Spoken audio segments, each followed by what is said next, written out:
Sabi ho nung Ecclesiastes chapter 3 verse 17, God will judge both righteous and wicked people because there's time for every matter and every deed. I thank our chair and our colleagues for this opportunity na makapagtanong. Una ko kong tanungin, nandito na po daw si Mr. JP Mendoza. Am I correct, Mr. Chairman? Yes, he is here. Yeah. Seated beside Bryce Yeah. Hernandez. Hi, Engineer Mendoza. Nagbigay po kayo ng testimonya noong sa House of Representatives September 9 at under oath po kayo noon, no, sir? Pwedeng paki. Yes po, sir. You're under oath. So, alam niyo po yung mga pinagsasabi niyo doon and sabi niyo nga po, you're under oath and let me remind lang yung RA 11594, we passed it last 18 Congress para lang alam mo na ini-impose natin yung higher penalties dito for perjury, no, which is up to 12 years of imprisonment per count. Actually kanina si Bryce, nawala na si Bryce. Kanina pinapakinggan ko si Bryce, parang naka-apat na counts na ng perjury, so that's 48 years na. Anyway, gusto kong ipakita sa iyo to, JP, no, yung binanggit mo doon sa camera. Can you stop my... Ayan. Pwedeng pakibasa mo, JP, yung binanggit mo dito sa camera. Verbatim yan, Mr. Chair.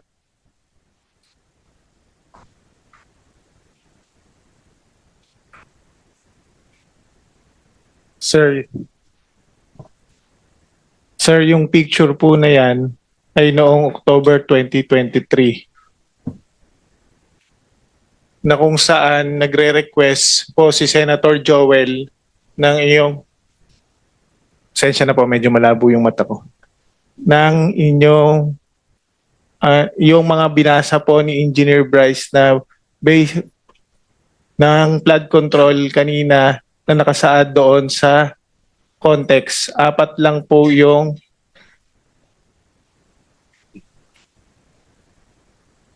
pwedeng picturean ko pa para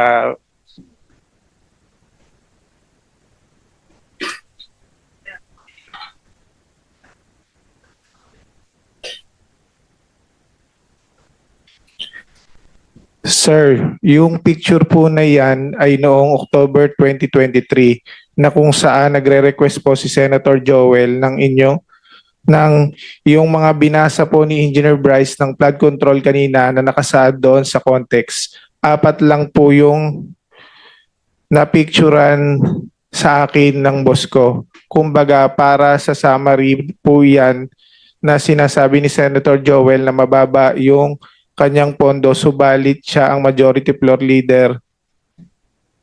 Isa siyang majority floor leader. Majority floor leader siya noon that time and member siya ng Commission on Appointment. Yan yung sinabi mo. Yes po. Mr. Chairman, may I ask Mr. JP Mendoza, kasi binanggit niyo po dyan na si Secretary Bonoan ay kinukumpirma ng Commission on Appointments. Yan po yung binanggit po ninyo, no, sa Commission on Appointments. At ang date po na ito, would you say, tama po, yung sabi niyo, October 2023? Sir, check ko lang po yung eksaktong date dito sa... Binasa niyo po kanina yung transcript. October 4, 2023 po, to be exact po. Yes, November 22, 2022 nang ma-confirm si Secretary Bonoan. Sabi niyo din, Mr. Mendoza, are you aware? Kasi sabi niyo din po na miyembro si Senator Villanueva ng Commission on Appointments. Sabi niyo rin, October 2023. Tama po? Sir, binasa niyo po yung transcript eh. Check ko lang. Ito po sa pagkaka-picture ko po, October 4, 2022, 10:31 p.m. po. Hindi, kakasabi mo Yes, lang po. kanina, yan din ang sinabi mo sa House. Yung 2023 po dumating yung project po. I'm sorry. Magulo yata yun, Mr. Chair. Sabi mo 2023, yung binasa mo kanina at binanggit mo sa House. Sir, upon checking po, kasi ito po yung picture. Para ma-summary ko po, sir, okay lang po ba na ipaliwanag ko po? Ito po Go ahead, kasi... sige, para maliwanag. Apo. Sir, pwede po bang humingi rin ako ng parliamentary immunity? May legislative immunity. Legislative immunity po. Of course, alam mo naman yung conditions, di ba? Apo. Nasabi sa Apo. kanina, may legislative immunity pero hindi rin totoo ang sinasabi. Baka pareho rin ang sasabihin mo. Hindi, ito po para ma-explain ko po ng... Any diretso. objection? Hearing none, sige, granted. Ito po, sir. Ito pong time na to, nung papicturean po sa akin ni Boss Henry yung cellphone po niya kasi disappearing message po. That time po, ang sabi po ni Boss Henry, nagre-request daw po si Senator Joel ng pondo po. Nang almost parang ang pagkakabanggit ni Boss Henry is 1.5 billion. Subalit dun sa parang na pumasok sa conversation po na napicturean, isang kayang ialat lang po sa kanya ni Secretary Bonoan is 600 million. Totoo naman I'm po. sorry, Mr. Chairman. There's nothing there.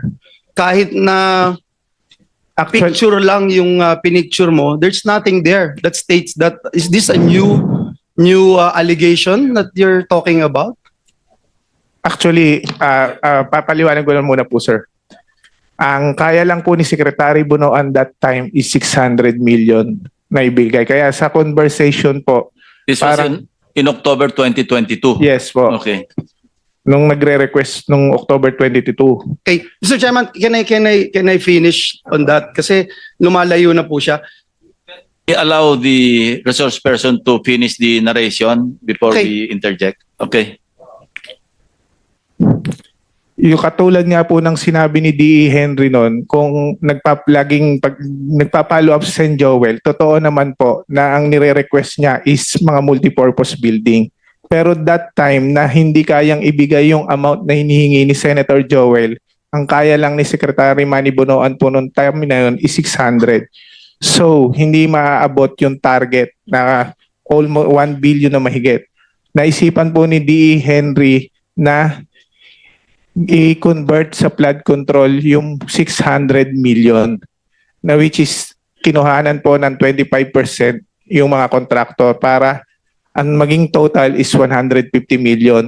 Kung sinasabi po kanina na yung project po lumabas po siya ng 2023, wala po siya sa GAA.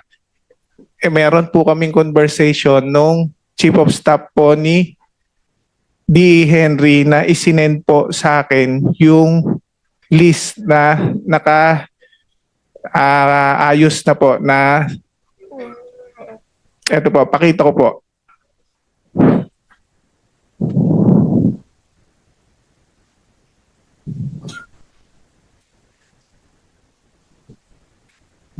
Check natin.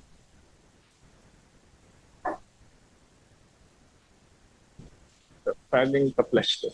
O kaputol na lang para hindi naman. Tama na lang, sir.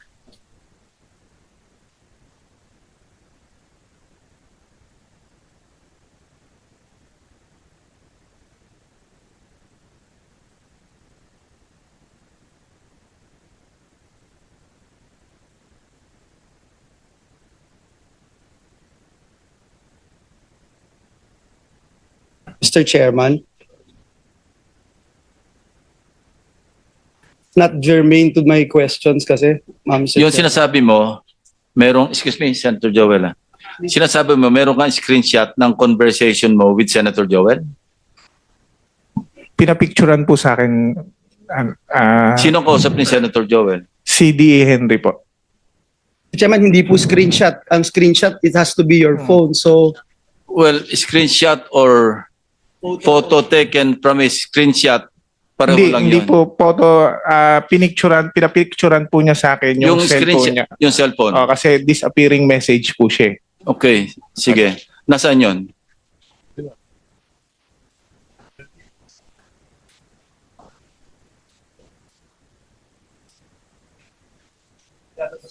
Ang binigay mo raw, list of projects, Apo, hindi... kumbaga, nung yung 600 million na kinonvert na lang po sa flood control, ito po, ito po yung nasan po. Now, how can you prove na si Senator Joel at saka si Engineer Alcantara yung nag-uusap doon sa, yung nando sa thread? Nung nasa Congress po, tinanong din po siya sa House kung kinukumpirma po niya na nag-usap sila. Kinonfirm naman po ni DE. Are you confirming? I confirm, nung last time po sa Congress, ang kinonfirm ko lang po na si Senator Joel po ay nag-follow up sa akin na pwedeng malagyan ng building, my school building po ay multipurpose building, baka pwedeng mabigyan po ni Secretary. Meron daw po request pero pinapapollow up niya lang po sa akin. Pero there is no such thing as flood control, Your Honor. Yun po ang bilanggit ko sa Congress po. Ayan, Senator Joel, please continue. Thank you. Be thou as it may, Mr. Chairman, JP 2022-2023, hindi po ako miyembro ng Commission on Appointments. Hindi po ako miyembro. Pwede kong tanungin si Mr. Alcantara. Mr. Alcantara, same question that I asked Secretary Bonoans, Regional Director Tolentino. Was there a time na I asked or I nominated flood control program sa inyo? Wala po, Your Honor. Ever since po. Ever since, wala, Mr. Chairman. Was there a time na naglabi si Senator Villanueva for any contractor na in-endorse, pinakitaan ng pabor, or nilabi sa iyo, Mr. Alcantara? Wala po, Your Honor. Thank you, Mr. Chairman. Balikan kita, JP, no? Hindi ako CA member. Kinonfirm na si Secretary Bonoan dun sa sinabi nyo. Doon sa mga binanggit mo doon sa plenaryo, doon sa Kamara. Gusto ko lang malaman, meron bang nag-utos sa'yo, sabi sa'yo na banggitin ang pangalan ni Senator Villanueva na ang tanging basis mo ay pinicturan mo ang isang telepono na hindi din sa'yo? Wala po, sir.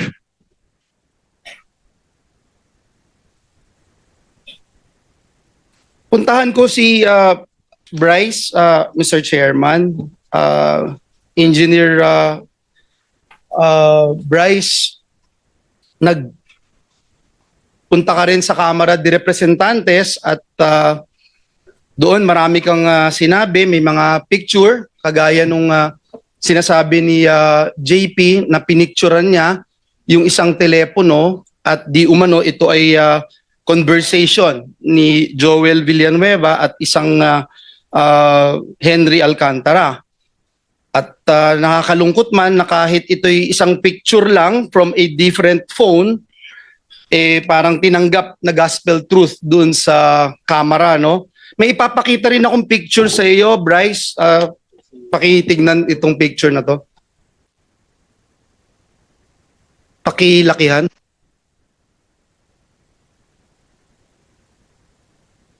Bryce, naaalala mo ba yung messages na ito? Your Honor, ngayon ko lang po nakita yan. Wala po ako nababasang ganyang messages po. Numero mo ba yan na nakikita sa telepono? Numero mo ba yan? Numero ba ng congressman yan? Wala pong nakalagay na numero, Your Honor. So pareho pala dun sa binanggit ni JP, wala ring numero. Naaalala mo yung message na yan? Ako hindi po. Kasi may nakapagsabi sa akin, ikaw daw ito. Paano ko ipagpilitan kung ikaw din yan?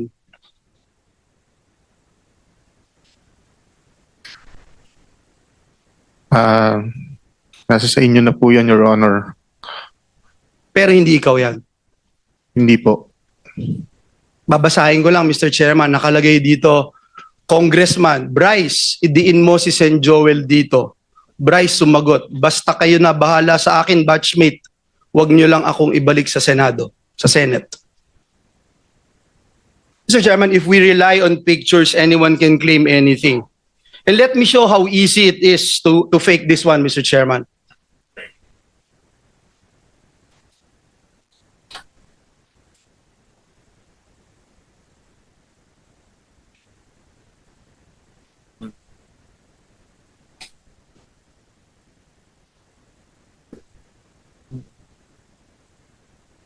Twenty seconds, Mr. Chairman.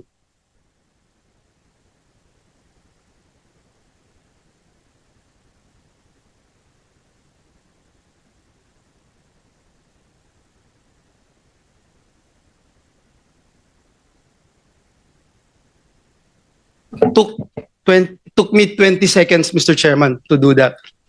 Mr. Chairman, maaaring sabihin yung cellphone na nagpicture at ang metadata ng picture na ito ay para sabihin kinuhanan talaga noong October 2023. Kanina si Mr. JP nagsasabi baka 2022. Pakita din po natin kung papaanong mag-alter sa metadata of an image.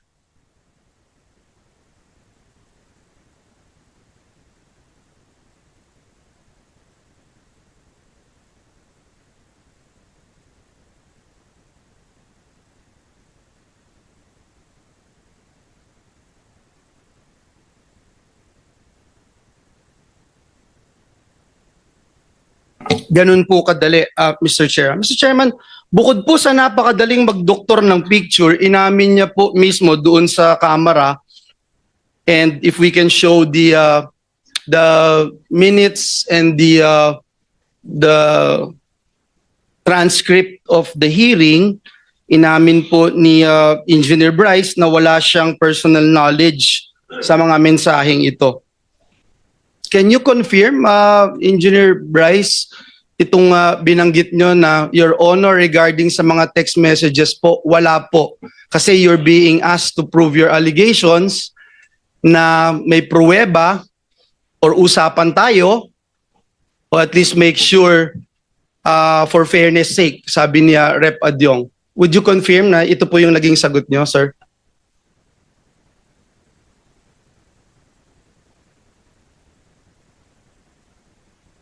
Yes, Your Honor. So ibig sabihin, hearsay, Mr. Chairman, daig pa po nito yung chismis. Nakakalungkot dahil yung chismis trying to destroy me, my name, our family, our loved ones. May mga anak din ako, Engineer Bryce, at higit sa lahat yung simbahan na aking nire-represent na milyong-milyong tao ang nire-respeto yung aking pananampalataya. Mr. Chairman, tandaan din po natin na Bryce and JB, nakita nyo kanina yung pinakita kong video. Hindi ba ganun kadali gumawa? Yes or no lang? Hindi po namin alam na pwede palang gawin yon, Your Honor. Hindi nyo alam. Okay. So, ibig sabihin, hindi nyo ginagawa itong pamimeke. Hindi po, Your Honor. Okay. Hindi nyo ginagawa. Mr. Chairman, dun po sa mga isiniwalat nyo, Mr. Chairman, dito sa Senado, ang dami pong kasinungalingan at pamimeke. No? Pakita lang natin yung history ng pamimeke ng public documents nitong dalawang ito, Mr. Chairman. Nameke din po sila ng driver's license para lamang makapaglaro sa casino. Kahit alam nating lahat na krimen ito, ngayon pa po ba sila matatakot, Mr. Chairman, kung ikalulusot po nila ito? So, ito po ba, hindi nyo rin po aaminin na kayong behind dito sa pamimeke ng lisensya na ito, Bryce and JP? Your Honor, wala po akong nahawakang ganyang klase ng ID po. Ganun din po ako, sir. Kasi katulad nga po nung sinagot ko na LTO, may sinampahan na po kami. Sinagot na po namin yan sa LTO, sir. Sige po. Taong bayan na po ang huhusga kung may kakayahan kayo o wala. Miyembro kayo nitong BGC Boys na pinangalanan ni Senator Lacson na nagpatalo ng 950 million yung lisensya.